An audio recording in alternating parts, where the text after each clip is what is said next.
Oh, Susan, may bisita tayo. Oh, naku, ito po, mga igan, mga kapuso, alam ko, miss nyo na siyang mapanood tuwing umaga. Kami rin, miss na namin siya. Good news ha. May good news tayo. Dahil ang ating igan, si Arnold Clavio, nasa road to recovery na po.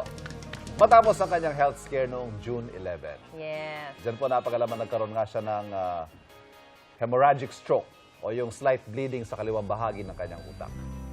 Sinong na-miss nating lahat? Sigan! You know? Breakfast! Wala kami breakfast! Kaya naman sa umaga, live natin siyang kukumustahin. Good morning, Igan! Igs, breakfast daw, breakfast! Breakfast! Ayan, sali lang ako dun sa paulan ng... Ay, kamusta kayo? Ikaw ang kumusta, Igs? Kumusta yung pakiramdam mo? Mali yata yung road to recovery kasi marami pang humps. Hindi, pero okay lang yan. Hubs to recovery. Pero at least, ayan, nandiyan ka, nakakausap ka namin. Oh. Magandang umaga mga igan. Kamusta na ang breakfast natin? Wala nga. Wala.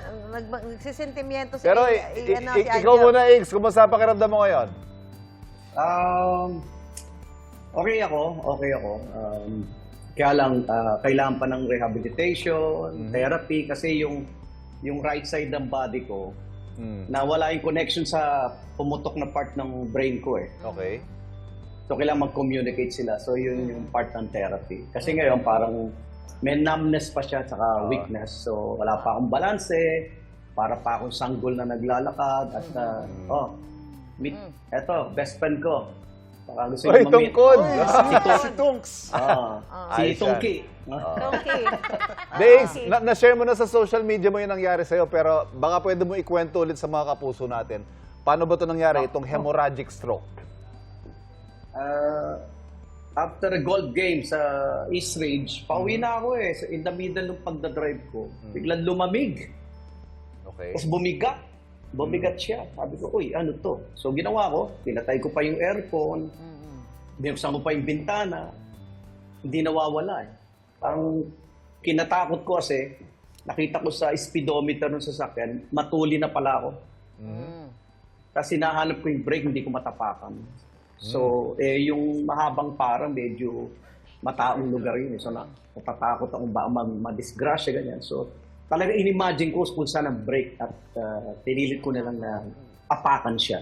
Nung natigil ako, doon ako nagdahan-dahan ng pag-drive. Tapos tumigil ako sa isang gasoline station to check. Sabi ko magre-restroom na muna ako.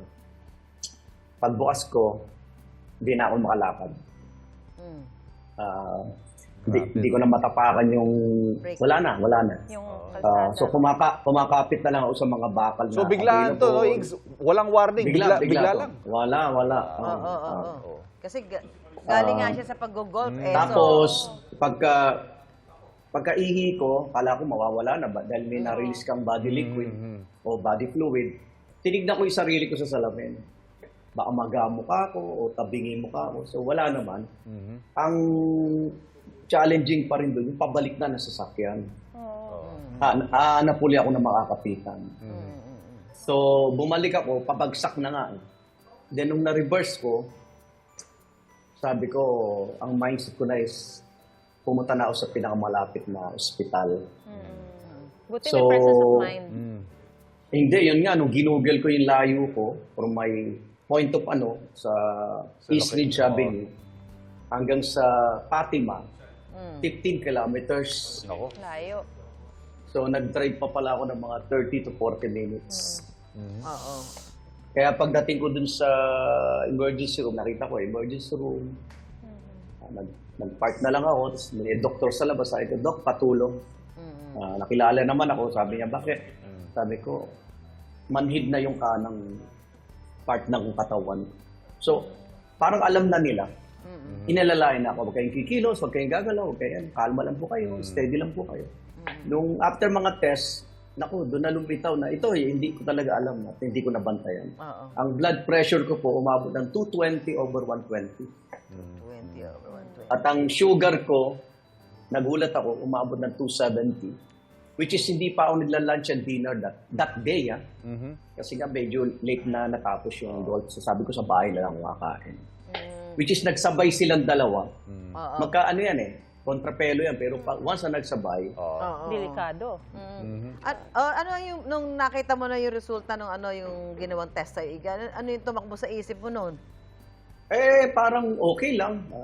Pabababain nila yung BP, pabababain yung sugar. Biglas, nirecommend ng doktor sa ER. Sir Igan, CT scan po namin kayo para malaman natin yung bakit ba nagmamanhid yung... Alam na nila yun. So, CT scan ako, yun na, pagbalik, in-explain na sa akin. Pinakita yung kulay puti dun sa CT scan na film. Sabi niya, may pagdurugo po kayo sa utak. So, Grabe, no? so gulat pa rin ako. So, ano yun? Sa, ano po kayo? Meron kayong hemorrhagic stroke. So, sabi ko, kaya pa ba yan? Kaya naman po. Kung okay lang po, ICU namin kayo or hospital of your choice, pwede naman po kayo namin. So, ginawa ko, nag-google ako, which is mali, mali. Ginoogle ko, hemorrhagic stroke. Ang nakalagay doon, 2 days to live na lang ako. 2 araw. Exad si Google. So, tinawag, Google, tinawag si Ina, my wife. Ay ko, mag-ready ka na. Bakit? 2 araw na lang ako. Sino nagsabi sa'yo? Google. Ano ka ba? Tanggalin mo nga yung Google. Ganyan. Pero, Dr. Google, that moment, na-experience ko na yung miracle. I'm ready. Talagang at peace ako. Walang fear of death. Para bang dumating pa sa point na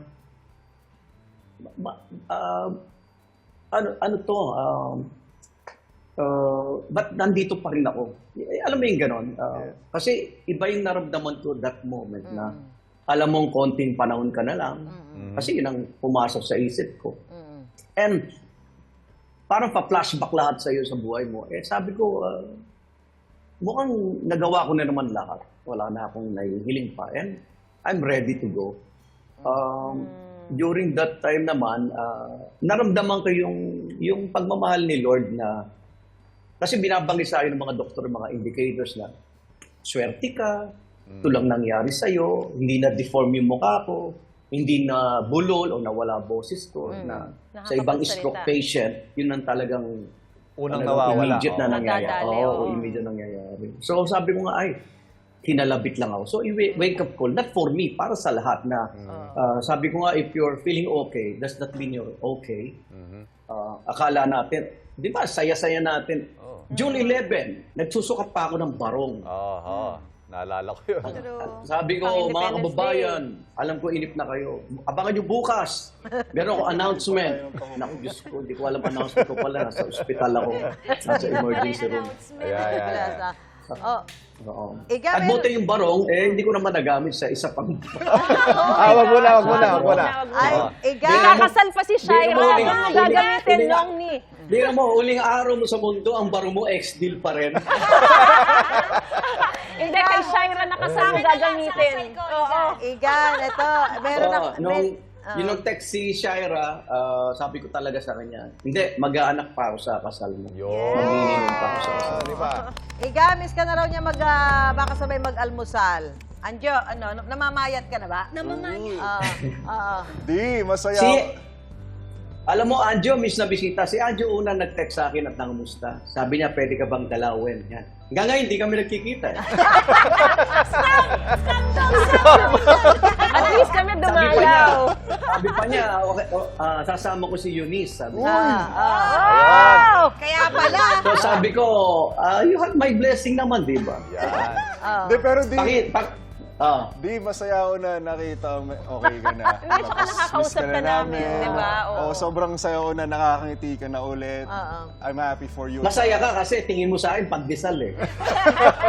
Di, pero ito, wala kami breakfast ngayon, pero masaya pa rin kami nakita ka namin ngayong umaga. Oy, sa susunod yan, dapat personal lang kwentuhan, ha? Hoy, Yes. yung una breakfast pinakamahalaga, and mali yung ginagawa ko na pag hindi ka gutom, huwag kang kumain. Huwag kang mag-skip ng meal. And eto na mga best friend ko. Ayan, Ito. Ano yan? BP Yan, monitor. Ah, Tabi ko, tapos sugar monitor. Ayan, sugar ano monitor. ba? Nakakapag-joke na si Iga. Ayan, ayan. Ay, hindi ko alam mo, hindi ko inalis yun. Kasi di. kung kita niyo yung mga first post ko, lagi ako nakangiti, naka-thumbs up.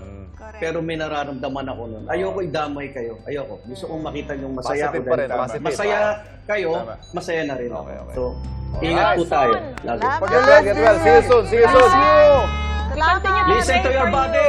Yan. Ingat, Salamat, Igs. Igan. Kita kits. Thank you, Get well thank you. soon. Igan, At, salamat. Sa lahat ng nagdasal, nagpati ng pagmamahal. Naku, kaya po ako nandito pa rin dahil po sa inyo. Thank you, thank you. Pagaling this season. See you. Get well soon, miss na miss ka Get na. well soon. We continue to pray for you.